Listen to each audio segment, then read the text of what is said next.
أعوذ بالله من الشيطان الرجيم. ولا تحسبن الله غافلا عما يعمل الظالمون إنما يؤخرهم ليوم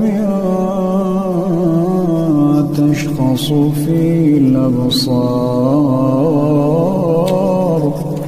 مهطعين مقنعي رؤوسهم لا يرتد إليهم طرفهم وأفئدتهم هواء وأنذر الناس يوم يأتيهم العذاب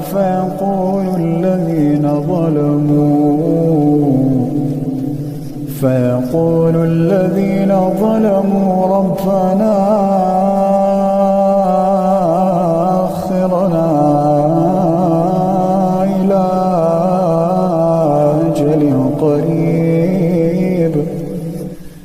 نجب دعوتك ونتبع الرسل